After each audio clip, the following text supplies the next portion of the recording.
नमस्कार, खबर तो समझिए देख रहे हैं आप और मैं आपके साथ रंजना रावत।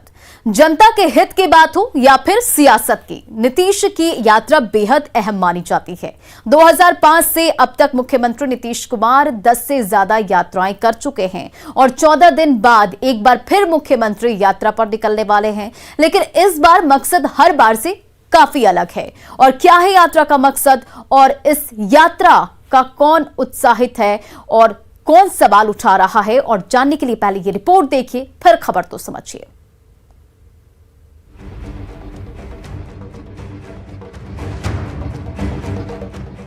मैं नीतीश कुमार आज दिनांक 26/11/2021 को ज्ञान भवन पटना के प्रांगण में सत्यनिष्ठा के साथ यह शपथ लेता हूं कि मैं आजीवन शराब का सेवन नहीं करूंगा। ये तस्वीरें 26 नवंबर की हैं, जब सीएम नीतीश कुमार ने शराबबंदी के खिलाफ शपथ ली भी थी और दिलवाई भी थी। अब नीतीश कुमार शराब के खिलाफ एक और नया अभियान छेड़ने वाले हैं। 15 दिसंबर से नीतीश कुमार अलग अलग जिलों में जाकर महिलाओं को जागरूक करेंगे, साथ ही शराबबंदी की समीक्षा भी करेंगे। शराब के खिलाफ नीतीश कुमार की नई यात्रा पर महिलाएं खुश हैं। महिलाओं को इस यात्रा से काफी उम्मीदें हैं। उनकी क्या राय है, आप भी जानिए। 2016 में अप्रैल में बंद हुआ था, लागू हुआ था, तो उस समय तक तो महिलाएं बहुत त्रस्त रहती थी शराब को लेके, घरेलू हिंसा से, रोड एक्सीडेंट से। लेकिन शराबबंदी जब हुई तो घरेलू महिलाओं को बहुत राहत हुई और दूसरी महिलाओं को भी, जैसे जो वर्किंग वुमेन थी, जो दूसरे जगहों पे काम करने जाती थी, घर लौटते समय भी इस तरह के गुंडों से उनका पाला पड़ता था, वो भी बहुत कम हो गया। रोड एक्सीडेंट्स कम हो गए। क्राइम का युवा वर्ग जो शराब पी के क्राइम करता था वो भी कम हो गया। जो भी शराबबंदी हुई है पूर्णतः तरह से बंद नहीं हुई है, इस पर कड़ी से कड़ी कार्रवाई होनी चाहिए जिससे शराब बंद हो जाए और सुरक्षा मिले हमारे महिलाओं को। महिलाओं की मांग पर शुरू की गई शराबबंदी के लिए अब सीएम नीतीश कुमार महिलाओं को जागरूक करने की पहल करने वाले हैं। बिहार की महिलाएं सीएम की यात्रा को लेकर उत्सुक भी हैं, लेकिन बिहार की पहली महिला मुख्यमंत्री सीएम की यात्रा पर सवाल उठा रही हैं। जनता के लिए अच्छा है, सबके लिए अच्छा है। घूमे भ्रष्टाचार को रोकना चाहिए और क्राइम को भी रोकना चाहिए। हाँ। जो लॉ एंड ऑर्डर खराब है उस पर रोकना चाहिए। लेकिन से काम महिला के घर के पुरुष पीता होगा, नहीं पीता होगा तो उन्हें बताएगी। उनकी यात्रा को किस में देख रही है आपने? भ्रष्टाचार को पहले रोके, शराबबंदी को रोके। दरअसल हाल के दिनों में 4 जिलों में जहरीली शराब से हुई मौत से सीएम नीतीश आहत है। 16 नवंबर को नीतीश कुमार ने व्यापक स्तर पर शराबबंदी की समीक्षा भी की थी, जिसके बाद पुलिस एक्शन में भी है। लेकिन सीएम अब खुद ग्रामीण स्तर पर लोगों को शराब के बुरे प्रभाव को लेकर जागरूक करना चाहते हैं, साथ ही जमीनी हकीकत को भी देखना चाहते हैं।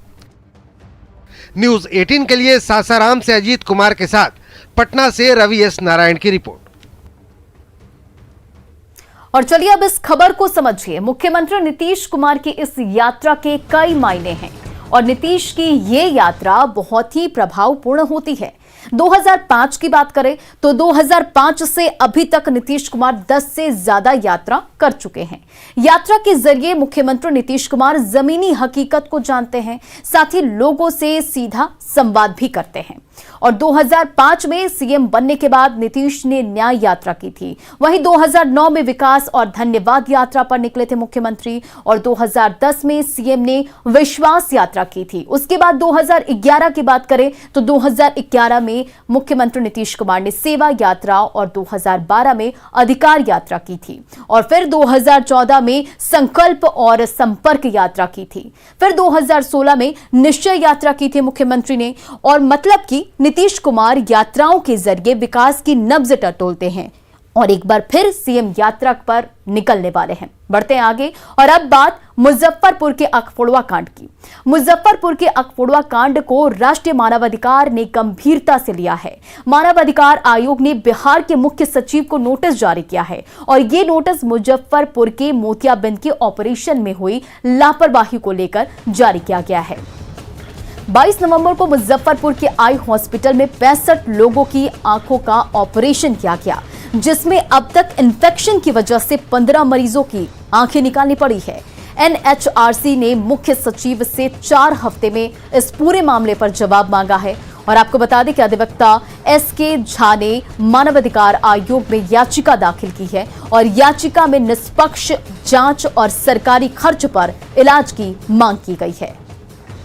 हमने माननीय आयोग के माध्यम से यह भी मांग किया है कि भाई इसमें सरकार के खर्च पर उनका टोटल इलाज हो और जो लोगों ने इस पर नेग्लिजेंसी जिन लोगों ने बरता है वह जांच के बाद में अगर पता चलता है तो उस पर ठोस कार्रवाई हो कि भविष्य में इस प्रकार की फिर से यह घटना फिर से सामने नहीं आए, इस प्रकार की घटना सामने नहीं आए।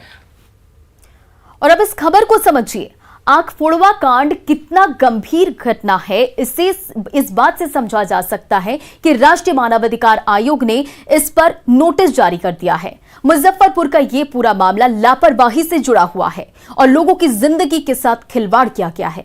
मुख्य सचिव को 4 हफ्ते में इस पूरे मामले पर जवाब देना है और 22 नवंबर को एक ही डॉक्टर एनडी साहू ने एक दिन में 65 मरीजों की आंखों का ऑपरेशन किया। लोगों की जिंदगी से खिलवाड़ करने वाला डॉक्टर फरार है। डॉक्टर ने इतनी लापरवाही दिखाई कि 15 मरीजों की आंख निकालनी पड़ गई। जाहिर है यह बेहद गंभीर मसला है। और 8 दिन पहले यानी कि 22 नवंबर को 65 लोगों की जिंदगी में अंधेरा करने वाली वो घटना क्या था, कैसे 65 मरीजों की जिंदगी से खेला गया, पूरी रिपोर्ट को देखिए, फिर खबर तो समझिए।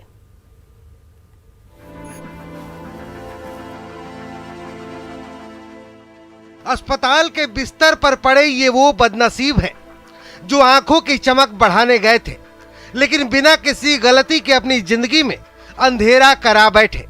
जी, ये मुजफ्फरपुर सदर अस्पताल का स्पेशल वार्ड है और बिस्तर पर पड़े ये वो लोग हैं जिनकी आंखों का ऑपरेशन हुआ था, लेकिन गलत ऑपरेशन की वजह से इनकी आंखों में इन्फेक्शन हो गया और मजबूरी में आंखें निकालनी पड़ रही हैं। संक्रमण के शिकार हो गए और इतनी ज़्यादा भयावह स्थिति हो गई कि अब तक करीब 15 लोगों का आंख निकाला जा चुका है। फिलहाल हम SKMCH में हैं, जहां एक स्पेशल वार्ड बनाया गया है। तमाम जो ऑपरेट किए जा रहे हैं, जिनका आंख निकाला जा रहा है, उन मरीजों को यहां पर रखा गया है। आज की बात करें तो आज 11 लोगों को अब तक यहाँ पर आंख निकाला गया है। 22 नवंबर 2021 यही वो मनहूस तारीख है जब मुजफ्फरपुर आई हॉस्पिटल में आई कैंप लगा था। डॉक्टर एनडी साहू ने एक दिन में 65 मरीजों की आंखों का ऑपरेशन किया था, लेकिन वो ऑपरेशन न होकर मुजफ्फरपुर का आंख फोड़वा कांड बन गया। एक हफ्ते के अंदर मरीजों की आंखों में इन्फेक्शन होने लगा। स्थिति ऐसी बन गई कि आई हॉस्पिटल और सदर अस्पताल में 15 मरीजों की आंख निकालनी पड़ गई। आई हॉस्पिटल के प्रशासन से सारे रोगियों की लिस्ट मांगी है और हम लोग कांटेक्ट करेंगे इंडिविजुअल और देखेंगे कि और किसी को कॉम्प्लिकेशन है तो उसके इलाज की व्यवस्था करेंगे। जांच हो रही है, पूरी 4 सदस्यीय टीम बनी है, सारा उसका सैंपल लिया गया है, सारे उनके डॉक्टर्स की लिस्ट मांगी गई है, उनका जो है सो ऑप्थेल्मिक असिस्टेंट का माना गया है और सारा जो है OT का जो है सैंपल लिया गया है। जैसे ही कोई गड़बड़ी निकलेगी उस पर पूरी कार्रवाई। फिलहाल आई अस्पताल को सील कर दिया गया है। अस्पताल प्रबंधन से जवाब और जानकारी मांगी गई है। SCMO के नेतृत्व में जांच टीम का गठन भी हो गया है, लेकिन सवाल है कि अब उन बेकसूरों का क्या होगा? क्या होगा जिनकी आंखों की रोशनी चली गई? कैसे कटेगी इनकी जिंदगी? क्या अस्पताल प्रशासन जिंदगी भर इनका खर्च उठाएगा? इससे भी बड़ा सवाल यह है कि लापरवाही पर कार्रवाई कब होगी? तो जिस तरीके से हालात बिगड़ रहे हैं संक्रमित मरीजों के, तो ऐसे में कहा जा रहा है कि ये आंकड़े जो हैं वो और भी ज़्यादा बढ़ सकते हैं। ऐसे में अब मानवाधिकार आयोग ने इसे संज्ञान में लिया है। अब क्या कुछ होता है, जिस तरीके से लगातार इस मामले को लेकर जो चर्चाएं पूरे देश भर में हो रही है, तो ऐसे में आने वाले वक्त में बहुत कुछ बड़ा होने वाला है। न्यूज़ 18 से मुजफ्फरपुर के लिए प्रियांक सौरभ। और चलिए अब खबर तो समझिए कि अखफोड़वा कांड में अब तक क्या क्या हुआ है। 22 नवंबर को मुजफ्फरपुर के आई हॉस्पिटल में कैंप लगा था और कैंप में मोतियाबिंद ऑपरेशन के लिए कैंप ये लगाया गया था और कैंप में 65 से अधिक लोगों के मोतियाबिंद का ऑपरेशन हुआ था और ऑपरेशन के बाद 20 से अधिक लोगों के आंखों की रोशनी चली गई। इन्फेक्शन की वजह से 15 लोगों की आंखें निकालनी पड़ गई है और शिकायत के बाद सीएस ने जांच टीम का गठन किया है और अगले 2 दिनों में जांच टीम को रिपोर्ट देने हैं और ऑपरेशन करने वाला डॉक्टर अभी तक फरार है। शीत सत्र में भी विपक्ष ने अखफोड़वा कांड का मुद्दा बनाया है और आज देर शाम तक एनआरसीएच ने नोटिस जारी कर दिया है। मुख्य सचिव से एनएचआरसी ने 4 हफ्ते में इस पूरे मामले पर जवाब मांगा है। चले बढ़ते आगे और अब वो खबर जिसका सरोकार लगभग बिहार के सभी लोगों से है। जिन लोगों के पास जमीन है उन्हें ये खबर जरूर देखनी चाहिए। बिहार में जमीन की खरीद फरोख्त में होने वाले फर्जीवाड़े और जालसाजी को रोकने के लिए नीतीश कुमार सरकार ने बड़ा कदम उठाया है। आज विधानसभा में बिहार भूमि दाखिल खारिज संशोधन विधेयक 2021 पारित कर दिया गया है और इस विधेयक से बिहार में बड़ा बदलाव आएगा। पूरी खबर रिपोर्ट को देखिए, फिर खबर को समझिए। बिहार भूमि दाखिल खारिज संशोधन विधेयक 2021 स्वीकृत हो। जो इसके पक्ष में है वे हाँ कहें, जो इसके विपक्ष में है वे ना कहें। मैं समझता हूं पक्ष में बहुमत है, पक्ष में बहुमत है। प्रस्ताव स्वीकृत हुआ। बिहार भूमि दाखिल खारिज संशोधन विधेयक 2021 को स्वीकृत हुआ। अगर किसी कारणवश कोई व्यक्ति बिका हुआ है, कोई दोबारा अगर उसको फर्जी तरीके से बेचता है तो वह नियम आगे भी है कि आप डीसीएलआर कोर्ट में जाकर के, डीएम के कोर्ट में जाकर के उसका संशोधन करा सकते हैं। तो हम सब लोग इस संशोधन को लाए हैं। इसके लिए मैं अपने अध्यक्ष महोदय का, अपने सभी साथियों का आभार प्रकट करता हूं। इस कानून से आने के बाद काफ़ी लोगों में राहत मिलेगा और फर्जी विक्रेताओं पर नकेल कसा जाएगा और सामने खरीदार को लाभ मिलेगा। और खबर तो समझिए कि दाखिल खारिज विधेयक से क्या फायदा होने वाला है और होगा। इस विधेयक के राज्यपाल की स्वीकृति के साथ ही ये अधिनियम पूरे बिहार में लागू हो जाएगा और भूमि विवाद को खत्म करने के लिए सरकार ने ये बड़ा कदम उठाया है।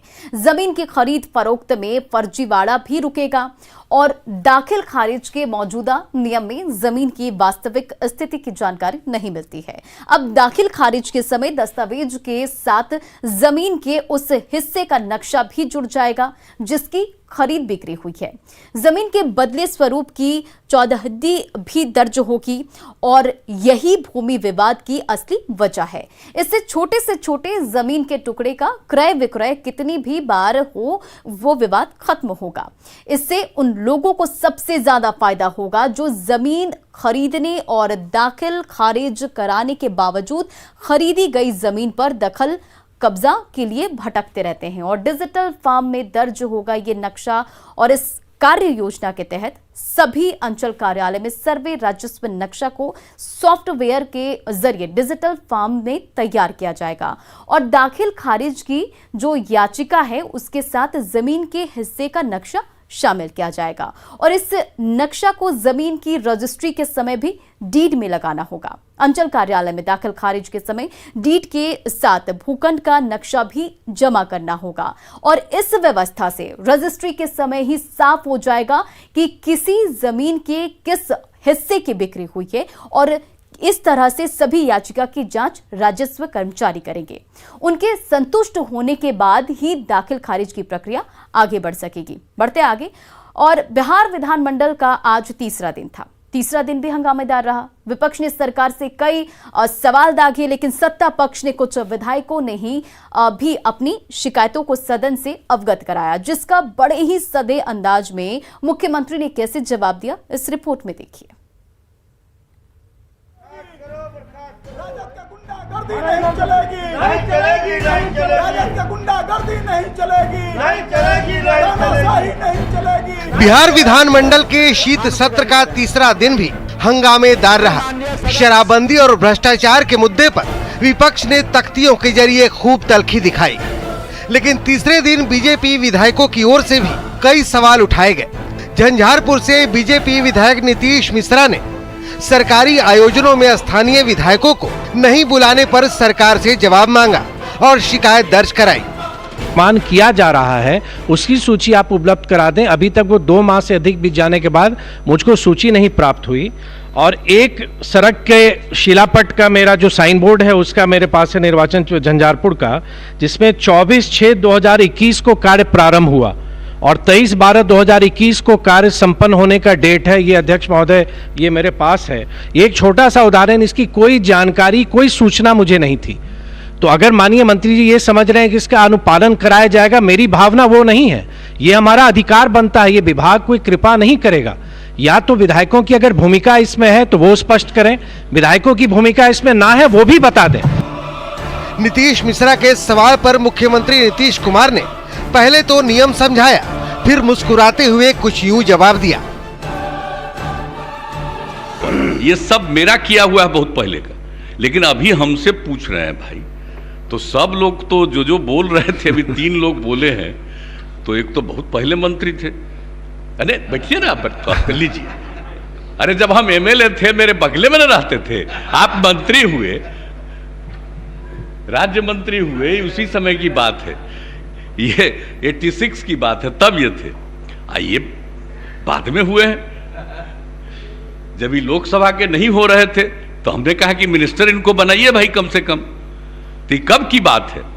90s की बात है।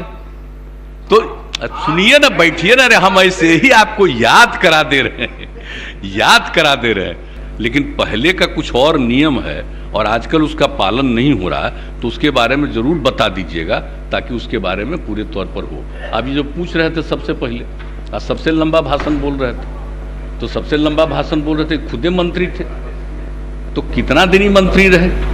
तो सब तरह से काम इनको हुआ है। अगर आपके टाइम में कोई काम मंत्री आपके रूप में कर रहे थे, अब आजकल कोई मंत्री से चूक हो रही है, तो जरूर बताइएगा ताकि उसके बारे में भी पूरी जानकारी ले लेंगे। समझ गए ना? बड़े ही सधे अंदाज में नीतीश कुमार ने बीजेपी विधायक की शिकायत दूर कर दी, साथ ही पुरानी बातों की याद दिलाकर तंज भी कस दिया। Bureau report, news 18 network. और चलिए अब खबर तो समझिए। राज्य सरकार के द्वारा बनाए गए प्रोजेक्ट का शिलान्यास या उद्घाटन आमूमन मुख्यमंत्री करते हैं, लेकिन उस कार्यक्रम में स्थानीय विधायक सांसद को बुलाया जाता है। नीतीश मिश्रा ने सदन में सम्मान का मुद्दा उठाया, जिसका नीतीश कुमार ने साफ साफ शब्दों में जवाब दिया। नीतीश कुमार ने बनाई गई गाइडलाइंस का हवाला दिया और नीतीश कुमार ने जनप्रतिनिधियों के सम्मान के लिए गाइडलाइंस बनाया है। अभी तकरीबन 15 दिन पहले नीतीश कुमार ने एक और गाइडलाइंस जारी की है और गाइडलाइंस के मुताबिक अगर जनप्रतिनिधि किसी कार्य के लिए अधिकारियों को पत्र लिखते हैं तो पत्र प्राप्त होने की जानकारी के साथ साथ उनका उत्तर भी अधिकारियों को समय से देना होगा। और अगर इस श्रेणी में जनप्रतिनिधि कोई सरकारी सूचना मौखिक रूप से मांगते हैं तो ऐसी अति सामान्य सूचनाएं विनम्रता पूर्वक दी जानी चाहिए। साफ है कि जनप्रतिनिधि के सम्मान को लेकर सीएम बेहद सजग है। और फिलहाल खबर तो समझिए इस बुलेटिन में इतना ही। बने रहे आप न्यूज़ 18 बिहार झारखंड के साथ।